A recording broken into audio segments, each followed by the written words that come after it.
accurately describe their past lives, or by people who regressed under hypnotherapy, who were able to recall past lives in detail and were found to be historically accurate. The following are 3 amazing stories of people who remembered their past lives when they were children. The details that they describe are extremely vivid and cannot be explained even after scientific inquiry. The following 3 stories were researched by Jim B. Tucker, MD, who is a child psychiatrist at the University of Virginia School of Medicine and an expert in the studies of reincarnation, and interviewed the following 3 individuals.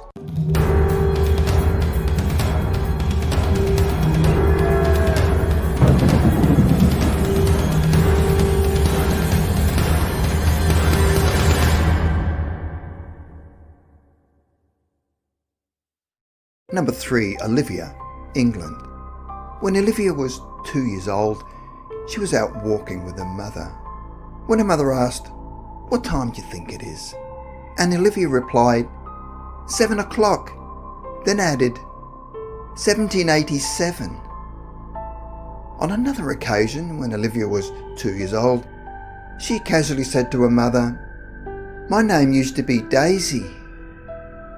A short time later, she again approached her mother and said, "Robinson."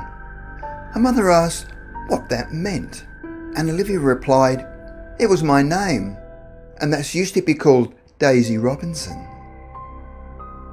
When she was 2.5, Olivia would often talk about past events. Her father asked her whether she used to have a different mummy and daddy, and she excitedly replied, "Yes." Another time, Olivia came up to her mother and told her, "All the air came out of here," and her mother replied, "Out of where?" And Olivia pointed to the middle of her body and said, "Here, and I died, but I don't like talking about it," and then left the room. Her mother was quite stunned because Olivia had had no contact with death other than seeing a dead frog once that her parents hadn't even told her was dead. One day after waking up from a nap, Olivia spoke to her mother again about 1787. Her mother asked her if she'd remembered any songs back then, and Olivia immediately said, "London Bridge is falling down," which was a favourite of hers. That nursery rhyme was in fact around in 1787. Another time, Olivia walked up to her mother and out of the blue said, 30 years old. Her mother said, "Who is 30 years old?" And Olivia replied, "I was when I died. I died because I didn't eat anything and then wandered away." Her mother then thought back to the voracious appetite Olivia had when she was a newborn, which could be explained by the starvation that she had suffered shortly before dying in her previous life. Olivia was eating a green apple one day and giggling to herself. She told her mother that Daisy Robinson had only eaten red apples, but now she only ate green apples. Another time she said that Daisy Robinson's mother was called Kitty. Her mother knew that Olivia did not know anyone called Kitty, neither did she. Olivia did not talk about the subject again until she was about 4 years old, where Olivia's mother figured she'd outgrown it, and so they had a conversation about the death of their family dog. Olivia wondered whether the dog would come back as another dog, because she had had past lives. But then Olivia said that their dog would not be a new doggy yet, because you spend a bit of time dead first, like a few weeks or months or something. Her mother asked, "Is that what happened to you?" And she replied, "Yes." Mother asked where she was after she died, and she said she didn't exist. She said that she just went into thin air. She went up into the sky and broke up into bits of dust. The dust then floated all over the place. She said dying wasn't scary, and when she was dust, other people made friends with her. They were dust as well. Mother asked if she was afraid of dying. Olivia said she wasn't, but the thought of dying did make her sad because she liked being on Earth. Olivia talked about Daisy's life and where she lived in a little town. She could not remember the name of the town, but said it was in England. She said most people lived in little villages where everyone knew each other. In the little town, they sold bread, cheese and meat. Mother asked whether there was a McDonald's in the town. Olivia laughed and said it wasn't invented yet. She said they didn't have cars, only horses. She also said the money they used had the king on it, and the coins were bumpy on the edges and very flat. Olivia's mother investigated English coins from 1787 that Olivia claimed she had seen in her life as Daisy, and found that there was an imprint of King George III on them with serrated bumpy edges and were flatter than modern-day coins.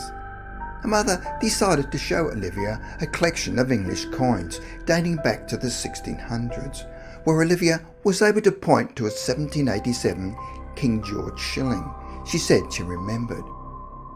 She was also able to recognise other coins from the reign of King George III.